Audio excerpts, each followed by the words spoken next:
और आज मेरा दिल बड़ा दुखी है, इसलिए नहीं कि कल पाकिस्तान हारा है, इसलिए कि बीबीएल में रिजवान रिटायर्ड आउट हो गए और ये पहले ऐसे बल्लेबाज हैं जिनको बीबीएल में इस तरह से मतलब स्लो बैटिंग की वजह से रिटायर्ड आउट किया गया है। और जिस तरीके से उन्हें बाहर बुलाया गया मतलब वो बड़ा एम्बैरेसिंग था। काफ़ी तकलीफ हो रही है मुझे। आज ही बिग बैश लीग में रिजवान को 18वें ओवर में कप्तान ने बुला लिया कि आप 26 रन बनाए 23 बॉलें खेलकर, तो उनको लगा कि स्लो खेल रहे हैं, ये जो रिपोर्ट छपी है उसके मुताबिक स्लो खेल रहे हैं रिजवान। तो ये आपको कैसा लगा? ये है वो मंजर, देखें जो स्क्रीन पे आप देख रहे हैं। कप्तान गए, वो खुद भी कुछ कर नहीं सके कप्तान, बहरहाल रिजवान को बुला लिया।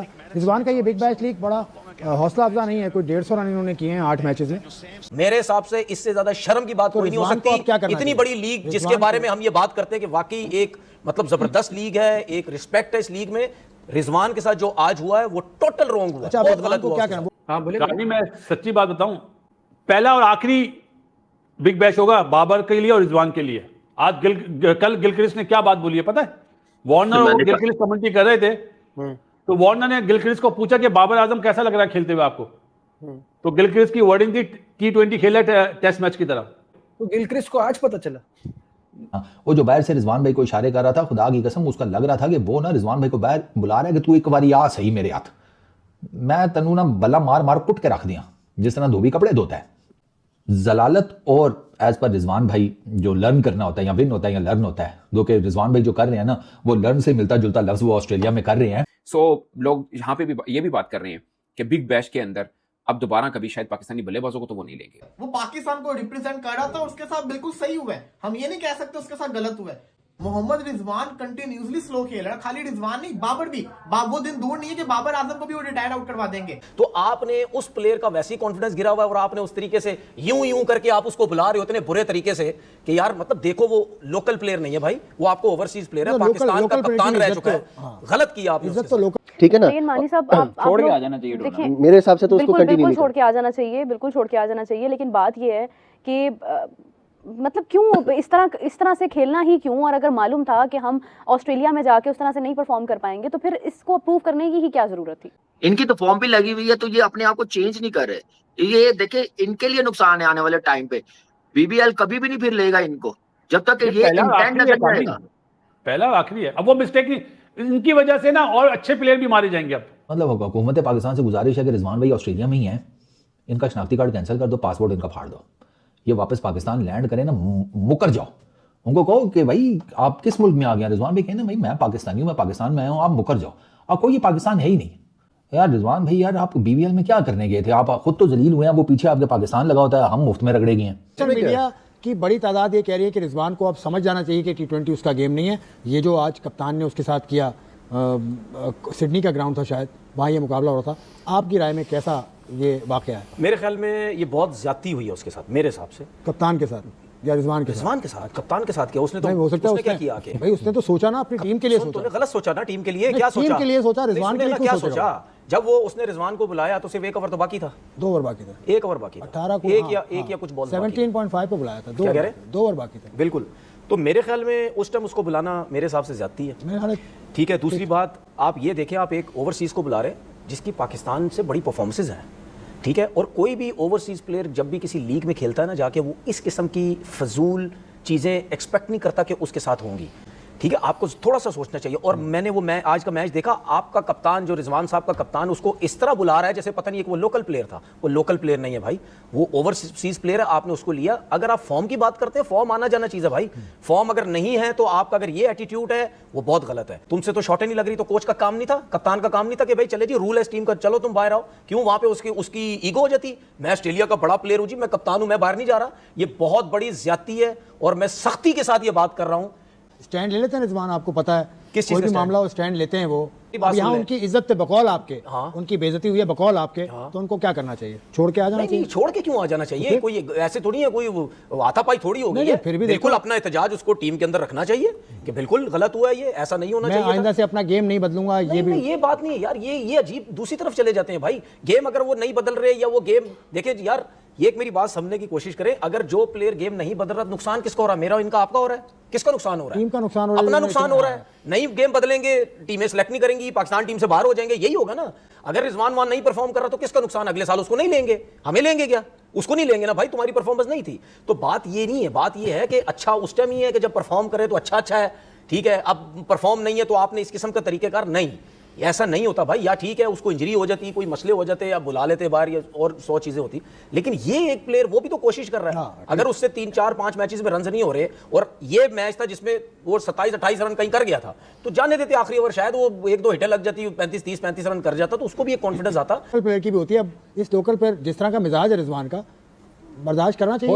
हो सकता है कि शायद एक दिन में आपको कुछ इस तरह की चीज़ नजर आ जाए। बात कर रहे हैं वो, ठीक है, मतलब आंखों से आप देखते हैं टीवी पे, तो इट डजंट लुक, ऑप्टिक्स अच्छे नहीं है इस चीज़ के कि आपका एक स्टार परफॉर्मर, मतलब जिसने पाकिस्तान के लिए बहुत सर्विसेज हैं, उसके साथ ऐसा हो रहा है तो देख के दुख तो होता है। और मुझे लगता है क्योंकि उनके सोशल मीडिया हैंडल ने ये चीज़ लगाई है, इसका मतलब तो तनवीर बात ठीक कर रहे हैं ना, आपने इस तरह से उसकी। यार तो आप तो उसको बुला रहे हो, वो खेल रहा, आप उसको बुला रहे हो कि यार अंदर आ जाओ।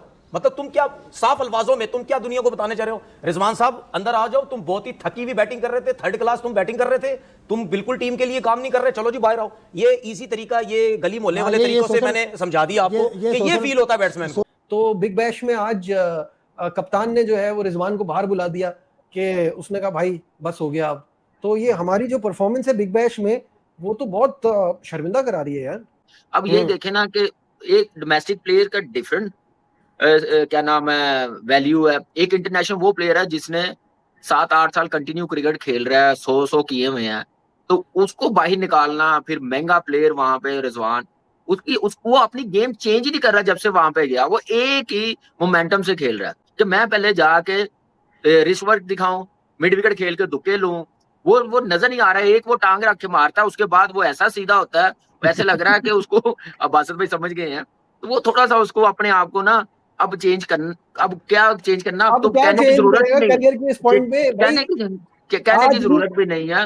वेरी अनफॉर्चुनेट, मैं बोलूंगा कि ऐसा होना नहीं चाहिए था। ये हमारा टॉप प्लेयर है भाई। आज भी आप देख लो तो 113 की स्ट्राइक रेट से खेला है, 23 बॉलों पे 26 रन। तो प्रॉब्लम तो वही है ना जो हमारे साथ हो रही है, वो तो इनकी मेहरबानी के वो बाबर को बाहर नहीं बुलाते तो हमें और शर्मिंदगी हो जाती है कि अगर बाबर को किसी मैच में बुला लेते बाहर, क्योंकि इतने बड़े बड़े नाम है दुनिया के ये, और ये उनके हिसाब से तो नहीं चल रहे ना। उनके लिए तो ये 42 बॉल 50 हार के बराबर है, उनको चाहिए ही नहीं ऐसा। पहली टीम बनी है जो बिग बैश से बाहर हो गई। पहले कैसा इंटरव्यू कर रहे थे, ये पहला और आखिरी दोनों का टूर्नामेंट है, ये इनकी परफॉर्मेंस है ही नहीं यार, सही बात, इनमें वो क्वालिटी नहीं है यार। माफी के साथ एशिया में खेल जाए, लेकिन ऑस्ट्रेलिया में बहुत सीपीएल में मुझे याद पड़ता है कि इमाद वसीम के साथ ही हो चुका है। अच्छा, हाँ, उनको बुलाया गया था बाहर, और रिजवान जो है वो वहाँ से खेल तो रहे हैं बिग बैश में, बट ये थोड़ा सा इंसल्टिंग होता है। ये थोड़ा सा इंसल्टिंग होता है एक प्लेयर के लिए, एक इंटरनेशनल प्लेयर के लिए। आपका देखें, बाबर भी ऐसे स्लो खेलता रहा है, इट मीन्स कि उसको उसकी टीम वाले बाहर बुला लें, और फिर उन पे उनको पता था कि अगर वो बाहर बुलाना चाहें तो बाहर बुला के उन पे बैशिंग कितनी होगी। सो ये चीज़ें आपको फिर थोड़ा सा बर्दाश्त करना पड़ता है, कंडीशंस वगैरह देखनी पड़ती हैं। रिजवान वगैरह यूज्ड टू नहीं है वहाँ पे खेलने के। अगर यही रिजवान नो डाउट उसके लिए उसकी बड़ी खिदमात है पाकिस्तान टीम के लिए, उसके बड़े रन्स हैं पाकिस्तान टीम के लिए, उसने काफ़ी मैचेस जितवाए भी हैं। तो आप ये नहीं कह सकते एक मैच के बलबूते या एक टूर्नामेंट के बलबूते पे कि रिजवान की आप कैलिबर पर या उसकी जो कैपेसिटी है उस पर आप शक करने लग जाएं, और इसी तरह किसी प्लेयर पर इंसल्ट करें जब 2 ओवर पीछे रह चुके हों।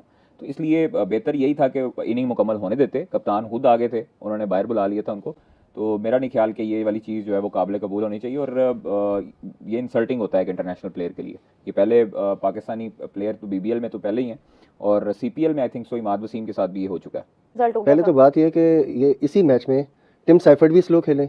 आई थिंक 26 बॉल पे 29 रन हैं। क्या उनको आपने रिटायर्ड आउट किया? नहीं, आपने रिजवान को रिटायर्ड आउट कर दिया, तो बात सही है कि हाँ, वही चीज। अभी एशियन वाली बात पे अभी रिसेंटली उस्मान ख्वाजा का स्टेटमेंट आपको याद होगा कि जो उन्होंने सारी जो पिक्चर थी पूरी की पूरी खोलकर आपके सामने रख दी कि जो एशियन प्लेयर्स के साथ वहाँ जो रवैया होता है और जो वहाँ पे उनके साथ एक डिस्क्रिमिनेशन आप कह लें कि होती रही है। मैं मिसाल दे रहा हूँ कि आपने टिम साइफर्ट को क्यों नहीं किया?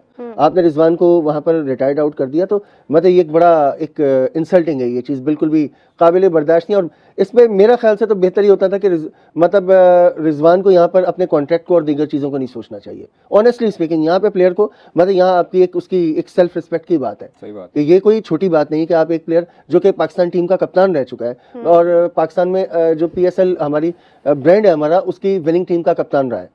नमस्कार दोस्तों, जय हिंद। तो दोस्तों जैसा कि आपने वीडियो में देखा कि कैसे रिजवान को BBL में लात पड़ने के बाद तनवीर अहमद बौखला उठाए और बासित अली ने कहा है कि भाई बाबर रिजवान का ये आखिरी BBL है और इसके बाद इनको तो कोई खरीदेगा भी नहीं, कोई टीम पूछेगा भी नहीं। और तनवीर अहमद के पिछवाड़े में मुझे लग रहा है कि बहुत ज़्यादा आग लगा है, क्योंकि इसे लग रहा है कि भाई रिजवान का इंसल्ट हुआ है। रिजवान का इंसल्ट नहीं, ये BBL का इंसल्ट हुआ है कि इस जैसे 2 कौड़ियों की प्लेयर को BBL ने क्यों खरीदा है, सिर्फ एडवर्टाइजमेंट के लिए, क्योंकि पाकिस्तान इनके पीछे पागल है। और जो मैच खत्म होता है BBL इनका फोटो लगाकर सिर्फ थंबनेल में दिखा देता है और 50-60 लाख लोग देख देते हैं पाकिस्तानी की, तो BBL खुश हो जाता है उस पैसे से, यूट्यूब के पैसे से। तो समझ नहीं आता कि भाई इन जैसे प्लेयर को लेकर तो टीम हार रही है, तुम इनको मतलब इन मैच के पैसा बनाकर तुमको क्या फायदा हो रहा है? सिर्फ पैसा बनाने के लिए इनको ले गए हो और खुद BBL का ही स्टैंडर्ड गिर रहा है इन जैसे प्लेयर को लेकर। BBL ये नहीं समझ रहा है। हालांकि अगले साल में इन दोनों को पिछवाड़ में लात मारकर इन दोनों को भगाया जाएगा और अक्सर में भी इन दोनों का नाम नहीं होगा। और रिजवान की पारी आ गई इस बार और अगली नंबर जो है वो बाबर का ही होगा। तो दोस्तों इस वीडियो में इतना ही। वीडियो अच्छा लगा तो जरूर लाइक कर दीजिए, चैनल को सब्सक्राइब करके और बटन जरूर दबा दीजिए ताकि हमारे लेटेस्ट वीडियोस को नोटिफिकेशन आप मिस ना कर सके। मैं रुकता हूँ, जल्दी मिलूंगा नई वीडियो के साथ, तब तक के लिए जय हिंद, वंदे मातरम।